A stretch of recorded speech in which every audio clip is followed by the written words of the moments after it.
Mungkin mau saya coba cerna kembali, Mas. Jadi artinya adalah bila candle kita itu berada di bawah MA yang semakin banyak, berarti itu yang disebut sebagai kecenderungannya masih akan turun gitu ya, Mas ya?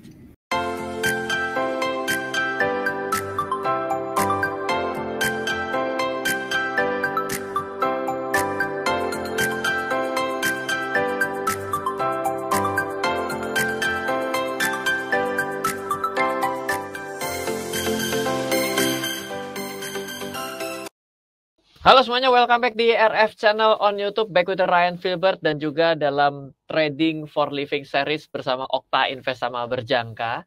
Di minggu lalu kita punya narasumber yang mau kita lanjutkan untuk ngobrol-ngobrolnya di minggu ini, Mas Bimar Pradana. Beliau sudah 12 tahun menekuni trading dan trading forex selama 12 tahun, belajarnya mulai dari otodidak, juga belajarnya ternyata melalui forum sama seperti saya, lalu juga mempelajari dari 2 guru, dan ada 2 kata kunci yang kemarin kita sudah pelajari, yaitu yang pertama adalah pentingnya sebuah SOP dalam kita melakukan trading. Dan menariknya adalah dalam tahun pertama, Mas Bimar ternyata juga dalam posisi struggling.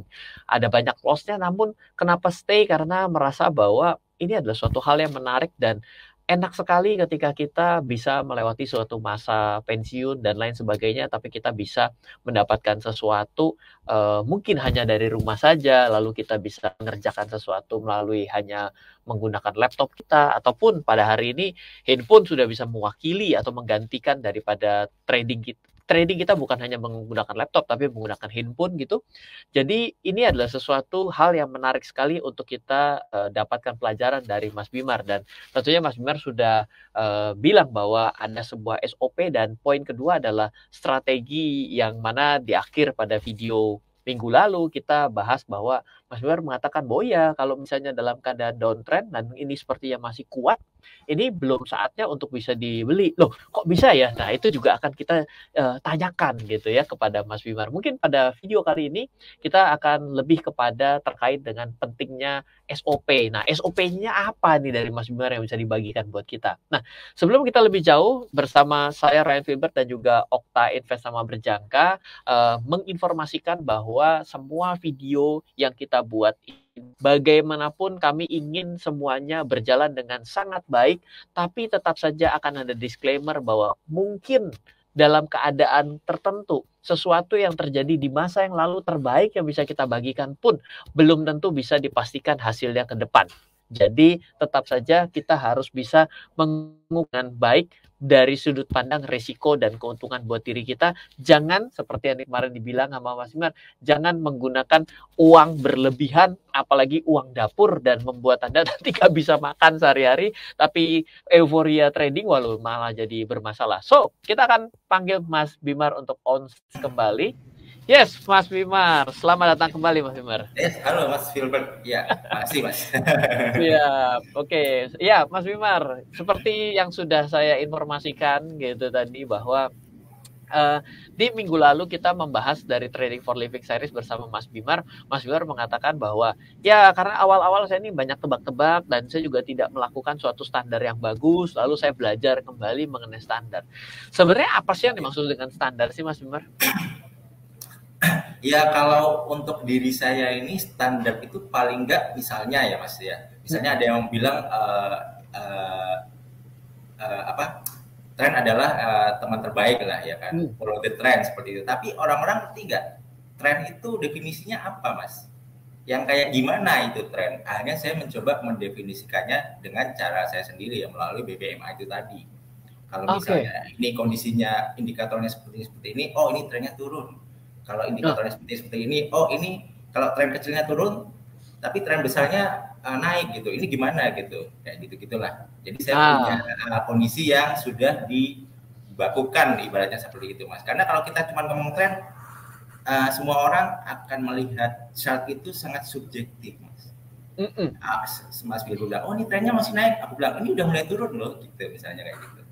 Oke, baik. Jadi poinnya adalah bisa membuat kesepakatan berdasarkan diri sendiri bagaimana membaca yang mana disebut lagi naik ataupun turun ataupun strong dan dalam keadaan strong uptrend or downtrend. Mas Bimar mungkin bisa nyontoin nggak sih Mas Bimar biar kita bisa sama-sama belajar yang mana yang dimaksud strong bagi Mas Bimar. Kalau strong bagi Mas Bimar ternyata lemah buat saya kan, bisa kayak kita jadi gelut terus gitu.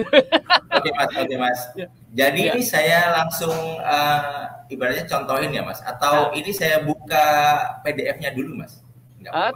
Silakan bebas mau PDF-nya dulu, mau contohin silakan. Mau Mas Bimar punya PDF, wah seru nih, berarti ini siap ngajarin kita nih. Ada di PDF-nya, semoga waktunya cukup ya. Jadi saya cuma sambil satu bab aja ya di sini ya, yang tentang trennya. Ini langsung share screen ya Mas. Iya, monggo silakan. Masih yes, oke. Sudah muncul?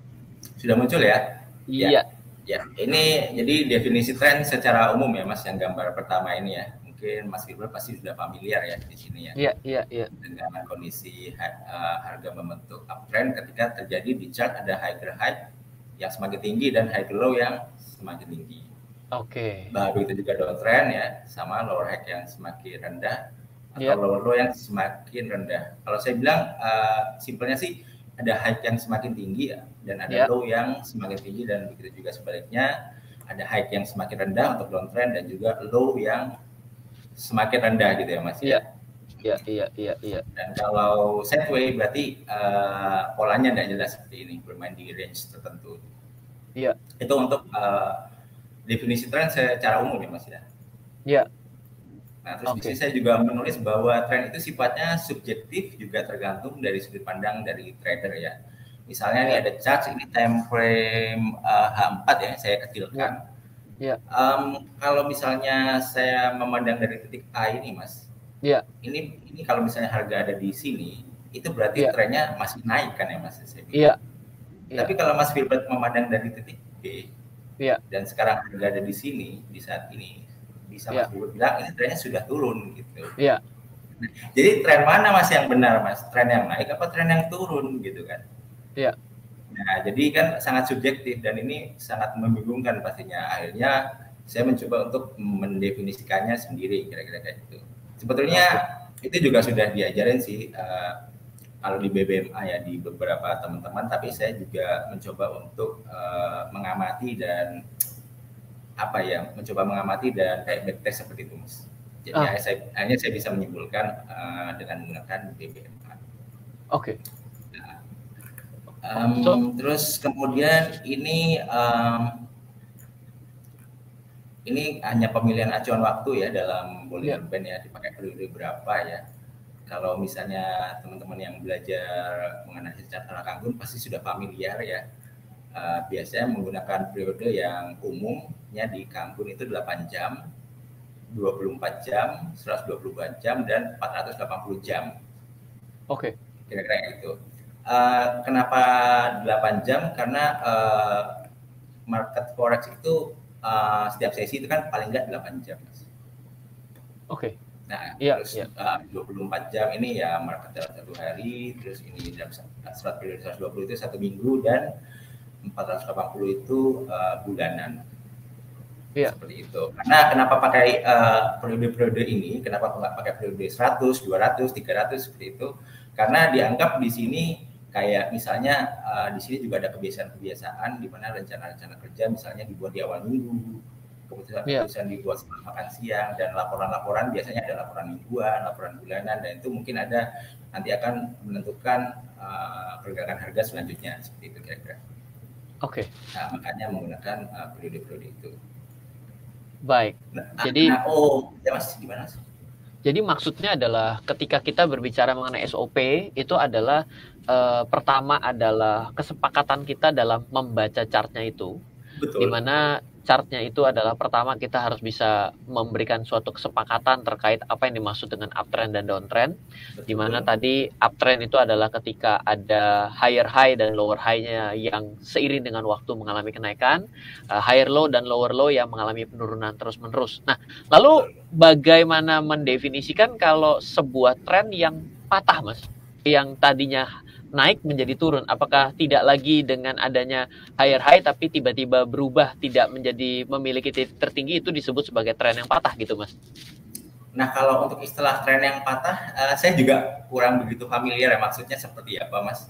Oke. Cuman ya nanti kita langsung coba aja kali ya di chat ya. Ah, Langsung saya maksud saya pakai. tren berganti gitu. Trennya kan dari Oh, uptrend oke oke oke, bisa ya ya paham. downtrend kan artinya tren Ya yang ya ya. berubah gitu ya. Nah, Dan itu yang berubah maksudnya ya. apa tuh? SOP-nya apa tuh? SOP-nya tetap melihat dari indikatornya ini, Mas. Nanti kelihatan kalau misalnya dia mulai sudah agak berubah gitu. Oh, jadi Seperti itu. setelah memahami dasar yang sifatnya adalah manual, lalu kita mengotomatisasi dengan alat bantuan indikatornya Nah, membuat benar. kesepakatan baru gitu ya. Betul ya. Di Jadi mana tadi membuat diskusi yes, barulah kira-kira. iya iya iya, baik baik.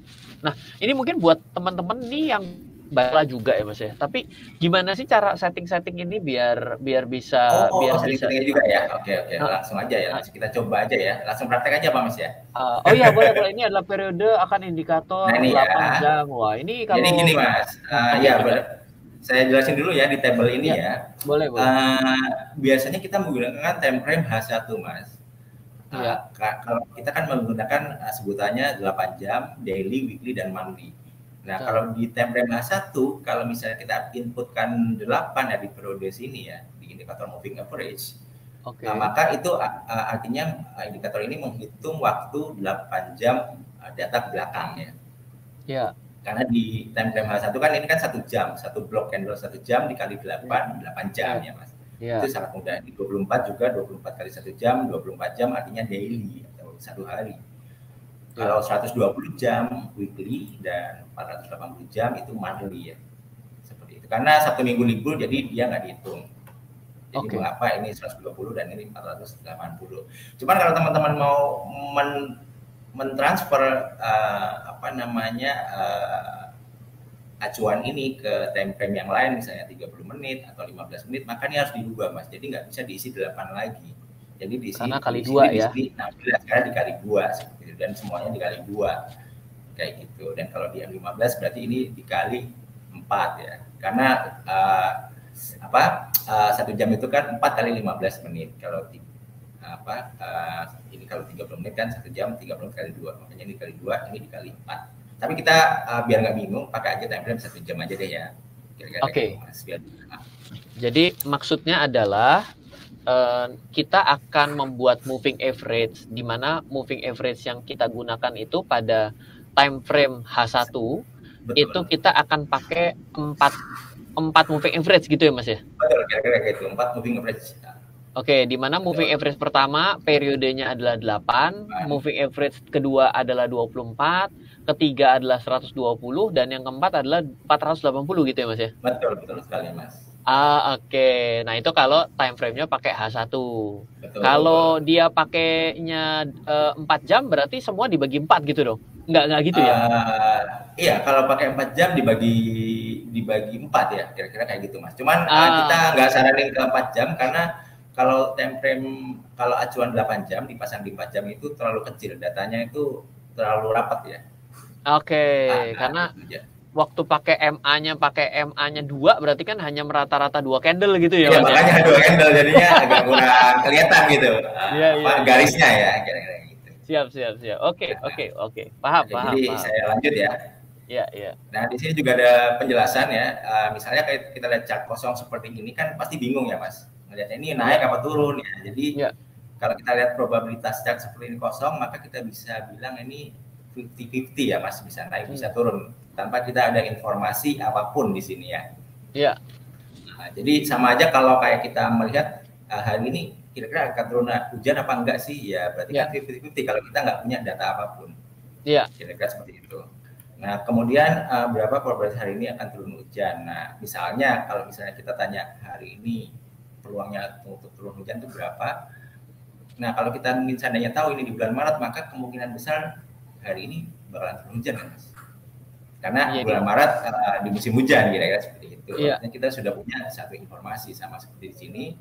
Kalau kita tambahin satu MA di sini kalau arahnya turun bisa dibilang berarti kecenderungan arahnya turun. Oh, oke. Seperti itu. Terus yang kalau kita tambah dua informasi di sini meyakinkan kalau ini arahnya masih turun ya Mas ya. Iya. Moving average ya seperti itu.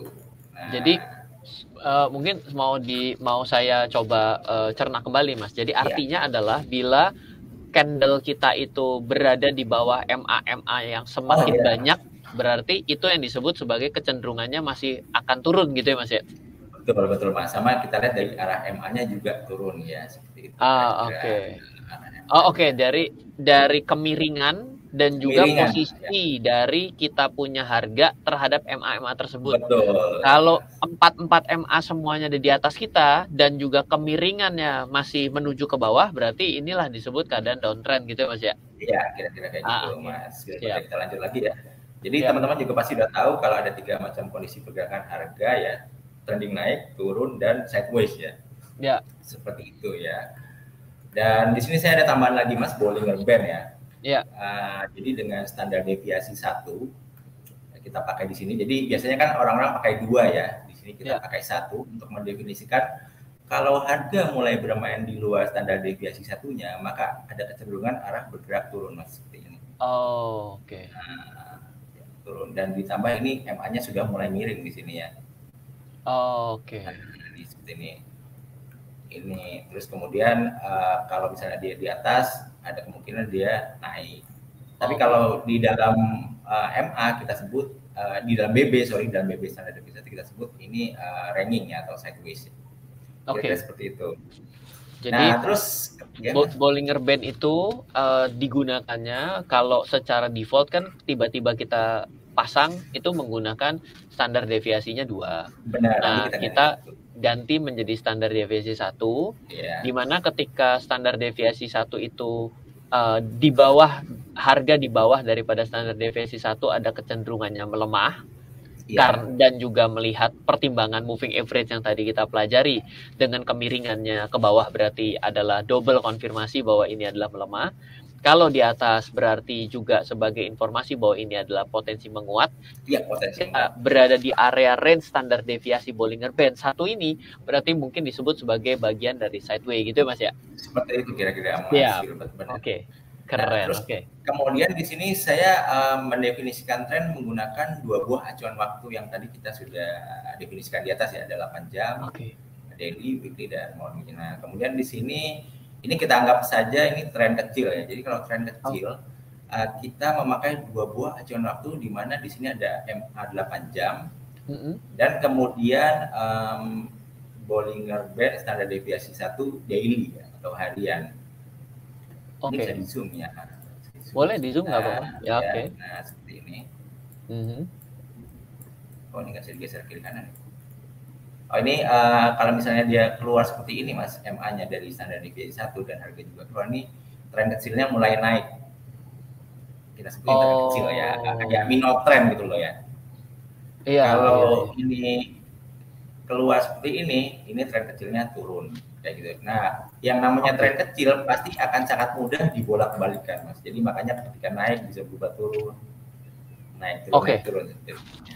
Berarti kalau dari yang gambar ini ya Mas ya, berarti yang strategi untuk menyepakati sebuah kondisi tren kecil ini mengalami kenaikan dan penurunan adalah kita pasang MA8-nya pada hourly H1. Lalu MA8 ini kita perhatikan crossingnya dengan Bollinger Band standar deviasi 1 secara daily ya. Benar, itu kan kalau middle-nya kan MA-nya juga kan Mas. MA 20 ya? 24, sorry.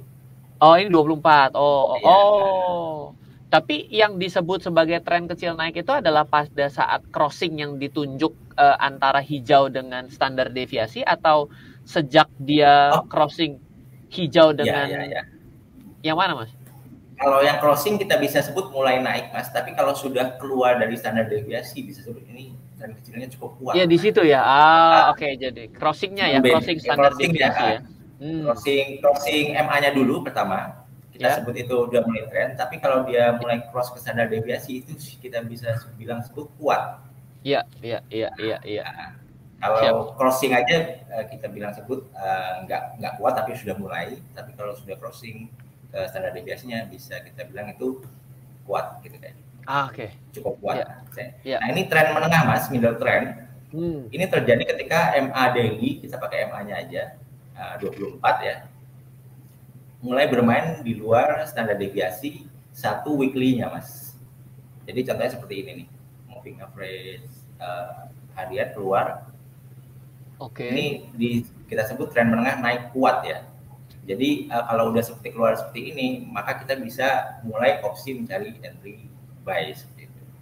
Kalau tapi di bawah seperti ini sell. Gimana, Mas? Bollinger Band-nya digunakan weekly dengan standar deviasi 1 ya? Benar, Mas. Bukan yang 2 ya, Mas. 1. Itu MA daily-nya MA berapa ya? MA 24, Mas. Iya, tadi kita sebutkan daily harian 24 jam ya. MA 24 tapi dipasang pada H1 ya? Iya, di H1. Cuman kalau ini kita buka, ini karena chartnya ini M30, maka kan kita tinggal lihat 48 itu aja tadi. 48. Berarti dikalikan 2 karena dia ngambil yang lebih kecil. Tapi tetap mempertahankan dengan Bollinger Band yang standar deviasi satunya dengan weekly ya, Mas ya? Benar, ya, kita sebut weekly. Jadi kalau di analisa ala Kanggun itu, walaupun kita di time frame berapapun, kalau kita sudah bilang kita sebut itu BBMA weekly, jadi semua pasti sepakat itu weekly gitu. Jadi mau di M15, jadi itu weekly gitu. Tetap weekly, paham. Weekly, bukan ya, bukan dimundurin, dimajuin ke dalam H30 gitu ya. M30, ya, paham. Gitu. Ya, okay. Wah, ini udah mulai seru nih. Ini kalau misalnya yang pada ngikutin ini di sini, kalau misalnya pemula banget ini harus sambil praktek, kalau enggak sudah lost in space ini. Iya. Keren. Nah, ini tren besar, Mas. Ini tren besar. Oke. Nah, ketika ini weekly keluar dari standar deviasi BBS standar deviasi 1 monthly-nya seperti itu. Ini pakainya MA weekly. Oh, yang 120 ya, berarti ya. Tadi ada 480 BB-nya, standar deviasi 1. Standar deviasinya 1. Ini pada kondisi M30 ya berarti ya. Oh, ini H1. Ini H1. Ya. Sebenarnya cara membacanya baik dalam keadaan tren kecil, menengah dan besar ini cara bacanya tetap sama. Tapi penggunaan untuk parameternya saja yang berbeda gitu ya, Mas ya? Benar. Kira-kira kayak gitu, Mas. Keren. Siap. Oke. Karena kadang kalau kita kan melihat tren kan seperti ini, kadang di tren besar turun, tapi kenapa kok ini kok naik gitu kan? Ya maksudnya kita bisa lihat bahwa yang di kecil ini lagi naik dulu gitu kadang gitu. Oh, oke. Nah, lalu sekarang keputusan entry-nya adalah melihat tren kecil atau tren besar, Mas? Nah, untuk keputusannya kita harus melihat secara keseluruhan sih, Mas. Jadi kalau biasanya tren kecil itu jarang dilihat, itu mungkin cuma untuk trigger entry aja. Oke. Tapi yang kita lihat biasanya tren menengah sama tren besarnya. Kalau mereka sudah searah, ya jangan coba-coba kita lawan gitu misalnya. Oh, jadi trend following ya berarti gayanya sebenarnya. Kira-kira kayak gitu sebetulnya. Karena memang dari dulu gini, Mas, saya belajar BBMA Kanggun, itu kebanyakan yang saya lihat, saya evaluasi kan entry saya yang dulu banget, itu kebanyakan ketika sedang terjadi tren turun seperti ini, Mas, saya itu malah nge-buy, Mas. Buy gitu. Oh, kayak mau swing trade lah ya. Iya, kayak mau swing trade tapi nggak dapat, jadi dia back low, akhirnya akun terus gitu. Dan saya berpikir kenapa nggak saya balik aja open posisinya gitu, kenapa nggak sell gitu. Iya kan, kita jadi begini. Setiap kali saya nge-buy saya salah, berarti kalau saya sell saya bener dong, kan begitu. Harusnya gitu kan kira-kira ya. Iya. Nah, gitu. Nah, ini kira-kira SOP-nya seperti ini. Wah, keren. SOP-nya luar biasa ya. Mode buy, mode sell. Ini mode buy kuat ya. Nah, ini mode sell, terus seperti ini kira-kira, terus selalu cari entry sell sedangkan mungkin level resisten atau buy sedangkan mungkin level supportnya ketika definisi trennya sudah terbentuk. Oke, baik. Wah, ini ini masih ada lanjutan lagi, Mas. Oh, itu gile nih. Ini bisa 5 sesi ini. Ini dikit lagi kayaknya, dikit lagi nih. Udah terakhir ini, Mas. Jadi seperti ini, Mas. Ini saya jelasin yang terakhir dulu ya. Ini saya dapat juga dari senior saya, Mas Anggara, waktu mengajarkan seperti ini. Saya baru tahu kalau ini ada dua tipe trader ya. Ada agresif dan konservatif ya. Nah, kalau saya tipe-tipe yang konservatif, artinya ketika misalnya tren sudah kelihatan ya, ini kan pakai trend pattern ya. Iya. Ketika sudah breakout seperti ini, saya nggak langsung entry buy, tapi saya nunggu ketika dia sampai capek naik, nanti dia turun untuk korektif ya. Kemudian saya cari entry buy-nya di situ ketika harga terjadi koreksi gitu Mas. Karena untuk buy ya. Untuk buy, misalnya trennya naik gitu. Oh, jadi saya nggak gimana? Sebenarnya masih seperti seorang swing trader cara berpikirnya, tapi memastikan bahwa trennya naik ya Mas ya? Betul, kira-kira kayak gitu Mas. Jadi saya nggak langsung break gini buy gitu, enggak. Oh, karena kalau dengan breakout pertama di buy itu kan seperti metode buy on breakoutnya Darvas ya Mas ya? Pokoknya buy, kenceng buy gitu, pokoknya mana urusnya. Batal salah kan gitu ya. Benar kayak gitu Mas kira-kira. Dan kadang-kadang nggak tahu sih, saya ngerasa kadang-kadang kalau buy on breakout seperti ini terlalu berisiko, kadang fail breakout, kadang-kadang balik lagi gitu. Jadi saya nunggu aja dia koreksi baru entry seperti itu. Tapi saya bisa memberikan sedikit jawaban Mas. Kenapa? Karena waktu dari awal Mas terbiasa belajar daripada yang namanya buy on weakness gitu ya. Makanya ketika kita dalam keadaan strength itu di buy, kita sebenarnya rada korslet sedikit berpikir di dalam diri kita. Aduh kok lah dalam keadaan larang teman kok dibeli gitu kan. Gitu ya. Saya juga gitu. Saya juga seorang swing trading ya. Jadi saya suka buy on weakness. Jadi ketika breakout itu kok kayaknya dibeli dalam keadaan mahal, kok kayaknya takut ya, kok kayaknya mestinya murah dulu baru dibeli gitu. Nah iya, kira-kira seperti itu Mas. Iya. Oh, menarik.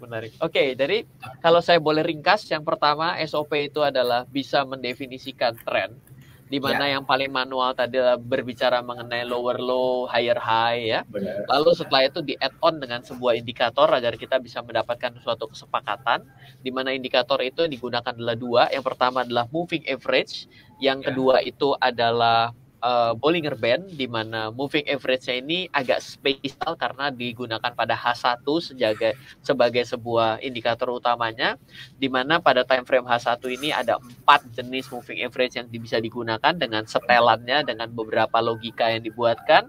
Lalu pada Bollinger Band-nya yang menarik malah digunakan pada Bollinger Band standar deviasi 1, dan crossing antara moving average dengan standar deviasi inilah yang membuat definisi sebagai uptrend or downtrend, di mana dibagi menjadi 3, adanya minor, adanya middle, dan juga adanya yang strong mayor ya gitu ya. Lalu di akhir ada 2 konsep yang disebut sebagai konservatif dan agresif, di mana konservatif itu adalah yang menunggu sebuah tren terkonfirmasi baru melakukan entry mengikuti tren, sedangkan yang agresif adalah yang trennya begitu kejadian dia langsung ambil kondisi sesuai dengan tren. Wah, ini luar biasa loh, materi ini bengis banget.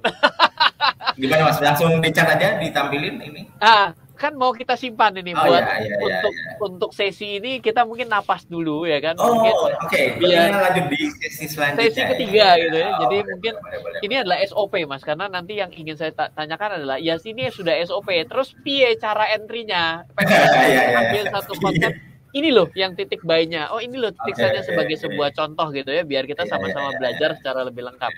Oke, kalau gitu thank you Mas Bimar buat hari ini. Kita akan lanjut pada video sesi ketiga Trading for Living, masih bersama saya Ryan Filbert dan juga Mas Bimar Pradana bersama Okta Invest Sama Berjangka. Sampai ketemu dengan teman-teman semua di RF Channel untuk sesi ketiga di minggu depan. Bye-bye. Thank you. Apakah pemahamannya terkait dengan robot-robot forex? Apakah ikut-ikutan pakai robot? Apakah juga depends on kepada sebuah strategi trading menggunakan robot? Ini juga menjadi pertanyaan yang ingin saya kantongin buat hari ini gitu ya. Halo, terima kasih sudah menyaksikan video di RF Channel on YouTube. RF Channel adalah channel edukasi untuk kita secara bersama-sama belajar dan mendapatkan aktualisasi mengenai investasi, keuangan, dan bisnis bersama saya, Ryan Filbert, dan tim. Add nomor WhatsApp saya di 0895 07 08 0789 0895 07 08 0789. Download aplikasi MyRF di Android atau iOS untuk mendapatkan artikel dan tema-tema khusus mengenai edukasi investasi, keuangan, dan bisnis pada aplikasi MyRF sekarang juga. Setiap bulan, saya bersama dengan tim memiliki kelas, mulai dari belajar trading dengan analisa teknikal, yang strateginya bisa Anda terapkan pada seluruh market, mulai dari saham, forex, hingga cryptocurrency. atau kelas investasi saham bernama Fundamental Camp. Untuk mengetahui kelas lainnya dan bertanya mengenai kelas, hubungi tim sekarang juga di 0852 882 6187. Sekali lagi, 0852 882 6187. Semoga terus bermanfaat. Dari saya Ryan Filbert, salam investasi untuk Indonesia.